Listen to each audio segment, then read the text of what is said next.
Greetings, wary traveler. You arrive seeking tales of enchanted crossbows, demonic hordes, and the noble tradition of circle strafing. In ages long past, brave adventurers went forth armed with nothing but a keyboard, a mouse with a ball in it, and faith that the shareware disk would not corrupt your soul. Today, the realms are richer, the spells more dazzling, the dragons more compatible with modern hardware and operating systems. But tell me, friend, is the heart of magic found in Steam Workshop support or in the joy of blasting a skeleton wizard off a castle wall? Come, walk with me. We shall journey through the ruins of retro citadels and modern catacombs alike. We will brave hordes of zombies and floating eyeball monsters. We will drink many unlabeled bottles full of red or blue liquid, and we will make ample use of the most powerful spell known to man, the quick save.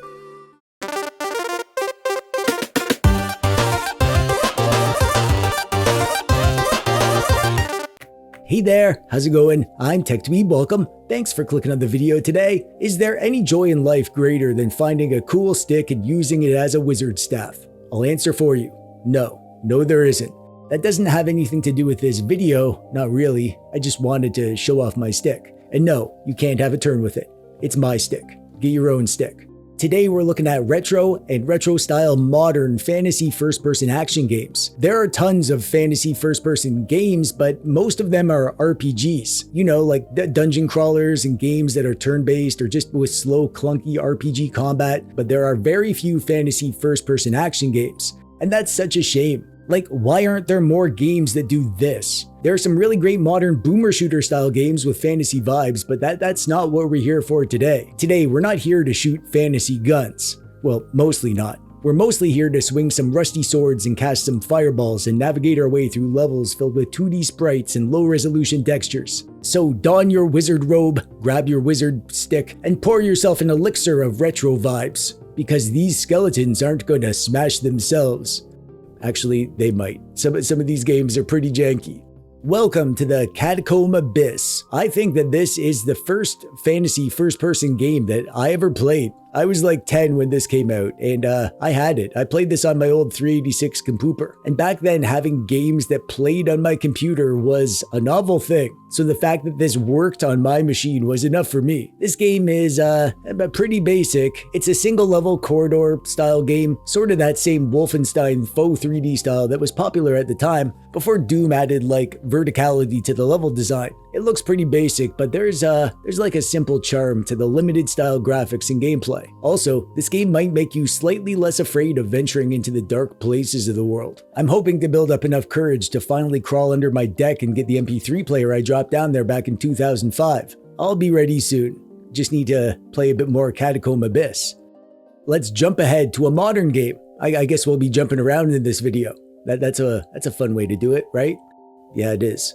This is Wizordum, a modern love letter to the DOS school of fantasy shooters, except it's smooth to play and you won't have to fight with the controls as if your keyboard is possessed by demons. In this one, you're a spell-slinging wizard on a quest to track down the source of chaos, blasting goblins and other nasties with a whole shaboozle of magic weapons and items while you poke around for secrets, solve puzzles, dodge traps, and vacuum up treasure so you can upgrade your gear between levels. It's got that chunky retro vibe, but with enough modern polish that you can focus on doing wizard-style orc genocide. Wizordum also unlocked a memory of when I tried to write my own dark fantasy tome. I filled a notebook with ominous lore about cursed kings and forgotten realms, but about halfway through I forgot what I was doing and I ended up filling the rest with my D&D prep and doodles of me saving babes from orcs. Going back to 1994 with this one, Heretic is one of the granddaddies of the fantasy shooter genre. This is like Doom's wizard cousin. A fast old-school DOS fantasy FPS where you're flinging fireballs, turning enemies into chickens, and looting artifacts across a medieval fantasy world full of moody castles and lava-dripping dungeons. I had this game back on my old 386 DOS PC, and it was a big influence on me. Not just in the games I like, but also my life. For a while, I wanted to become a wizard and kill orcs, but halfway through my training, I realized that there's no actual orcs in the world, and that magic doesn't exist, and that my trainer was a homeless guy pretending to be a wizard because he was lonely. We're still good friends, but I needed to look elsewhere to sate my bloodlust for murdering orcs, so I just went back to Heretic. Shrine 1 and 2 are a couple of free fantasy first-person games that you can grab on Steam, and if they look super retro to you, there's a good reason for that. These are built in the Doom engine. They have retro in their bones. These games are basically fantasy Doom. You get a bunch of fun magic-infused eldritch weapons to beat a bunch of tough eldritch bad guys. Just like Doom, there's a focus on exploration as well. Getting keys, that sort of thing. There's a good variety in the areas you'll explore, from frozen tundras to citadels and caves and castles and graveyards. And for the low price of free, you can't argue with the value here. This game also reminded me of this one time back when I tried to join a sacred order of eldritch lore masters, and they told me that I wasn't ready because my spellbook was just a binder with my DOS command cheat sheet and the instruction manual for my microwave. Witchhaven is a fantasy first-person game made in the Build engine, the same engine that brought us Blood, Shadow Warrior, and of course Duke Nukem 3D. So this game is like Duke 3D, but it smells more like a wet dungeon than Duke's BO. It's a 1995 dark fantasy first-person slashy shooter thing where you're a guy and your job is to break into a witch fortress and solve problems the way that fantasy game guys do. It's got some subtle RPG vibes too, where you're getting experience and leveling up, so you slowly become the angry medieval lawnmower you were destined to be. The combat leans heavily into melee, which sounds cool until you realize your weapons can wear out and break, which is realistic. My weapons break all the time in real life. I once tried forging my own sword in the backyard barbecue because I read that true heroes craft their own blades. Turns out that you can't smelt in a barbecue grill without the neighbors asking questions. The metal just melts onto the barbecue and you'll get grounded for ruining both the barbecue and all your butter knives. This game is just insane. Dread Delusion is a bright and colorful but weird first-person RPG that is like an Elder Scrolls game on the PS1, but like drugs.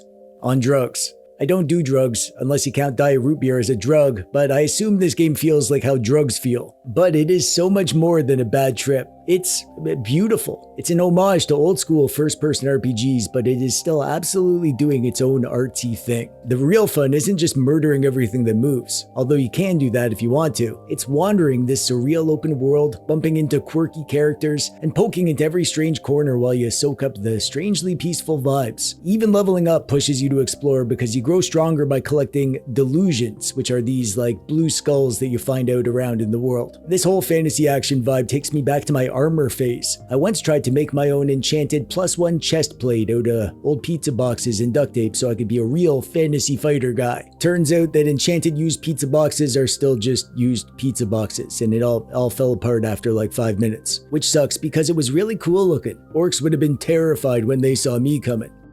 Next up, we have a very special game called Subscribe. The gameplay is too intense to show you here now, but trust me, Subscribe is really, really good.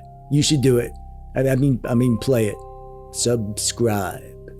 Going back again to 1995. Dang, what a banger year that was. When I heard that Heretic was getting a sequel, I was so surprised I spit milk out my nose. And I wasn't even drinking milk. Hexen is really what Heretic was meant to be. Something darker, weirder, and way more labyrinthine. Instead of just blasting through levels, you're dropped into sprawling, interconnected hubs full of switches and puzzles and traps and backtracking that all makes you feel like you really suck at Hexen. That's how I feel when I play this, at least. You pick from 3 classes at the start with totally different weapons and playstyles, which gives it a little RPG flavor on top of the crunchy spell-slinging combat. It's moody, ambitious, it feels like a true grim fantasy dungeon crawl, and it'll suck you right in. Like, it didn't just make me want to be a wizard, it made me fully commit. I once tried to join a coven behind the mall, but it was just 3 goths doing hacky sack tricks and one guy named Kyle who kept saying "behold" before every sentence. They did like my homemade wizard staff though. They nicknamed me Dweeb the Nasal. I loved that name. I used it for my first Hotmail address.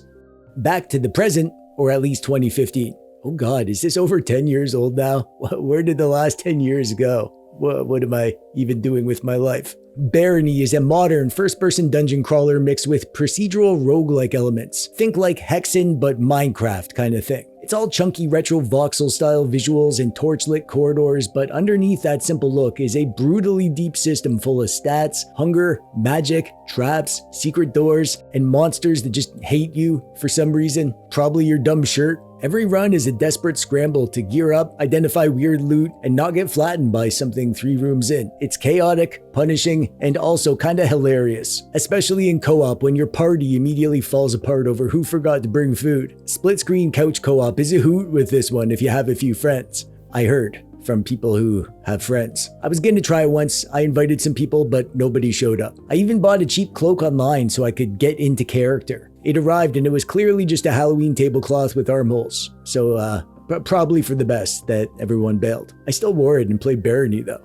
Witchhaven 2 is the sequel to Witchhaven, obviously. This is back in 1996, so just a year after the first game. Man, remember when game sequels used to come out this fast? Those were the days. Witchhaven 2 is more Witchhaven, which is good because Witchhaven's good. It's still that grimy medieval first-person hack and slash vibe, but this time the build engine tech gives it more vertical space, better atmosphere, and levels that feel less like confusing stone mazes and more like actual places. The world is the star of the show in this game, but also combat is smoother and the pacing is tighter, and it dials back some of the awkward jank that made the first game feel stiff and hard to do stuff. It's still rough and unapologetically 90s, but compared to the first game, Witchhaven 2 feels more confident and more playable. Or at least less interested in actively punishing you for wanting to play it. When this came out, young TechDweeb wanted it, but my computer couldn't handle it, so I made my own Witchhaven 2 instead. I had a cardboard sword and a cardboard shield, and a dark artifact that was just a paper towel roll with a noisemaker taped on the end. It was going great until it started raining and all my stuff got soggy and fell apart. But later in life, when I got into DOS emulation, I finally played the real thing and I realized that it's nothing like my version.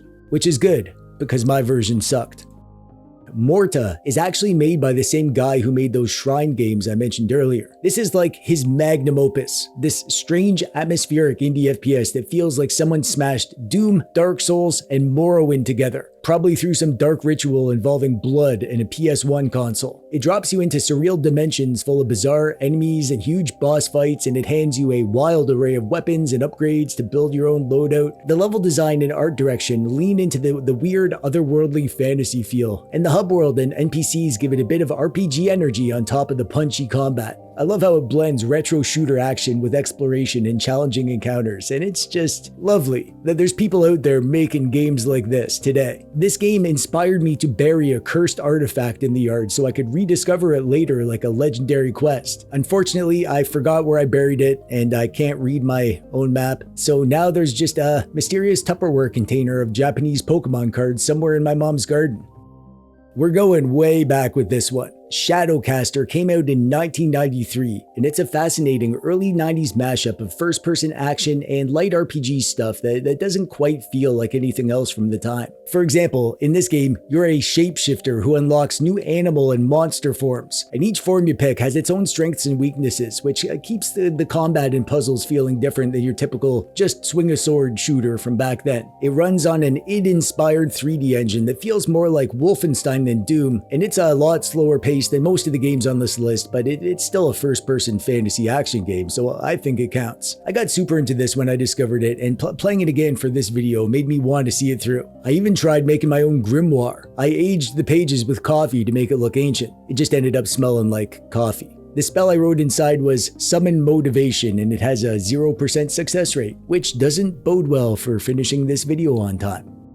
Hands of Necromancy is exactly what I like in games like this. It's a modern dark fantasy first-person shooter that pulls heavy inspiration from Heretic and Hexen, but adds elements from modern games like a Metroidvania-style hub structure. This one's also built on the Doom engine. Heck, the official trailer starts with a floppy disk, so, you know, extra retro points for that. You slash and cast your way through sprawling interconnected maps, unlock new abilities and forms to reach secret areas, and mix magic and slashing in combat that rewards patience and creativity. There's a sequel too, Hands of Necromancy 2, but I haven't tried that one yet. I want to go through both from the start. I'm not very far into the first game, but I can already appreciate the level design, spell variety, and charmingly retro aesthetic. This honestly feels like a modern nod to the classic 90s fantasy shooters. It even made me want to try my hand at being a dungeon architect. I rearranged the basement storeroom into what I called the Trials of Eternal Pain. It was mostly just our extra extension cords and a mysterious door made of a folding chair and a tarp. The only adventurer who entered was my mom, and she defeated the dungeon by turning on the light and then telling me to clean up my mess. I think she was just too scared to brave my dungeon though. Moms, am I right? Alright, well that's it. That's our tour through fantasy FPS land. From chunky DOS spell slinging where the walls are made of pixel barf, all the way to shiny modern wizard simulators where the walls look like, well, still pixel barf. That's kind of the point here. Retro or retro-inspired modern games, there's just something magical about fantasy first-person adventures that lets you be a robed weirdo swinging swords and slinging spells like it's the 90s. If you've got a favorite that I've missed, yell at me politely in the comments. I am but a humble wizard in an orange shirt beneath this robe. And if you enjoyed this journey through spellbooks and shotguns, maybe consider subscribing or clicking the thumbs up button. Or don't. Free will is the greatest magic of all. Now, if you'll excuse me, I have to go back to my tower and reorganize my potion shelf. I think I'll put this one right here. Perfect.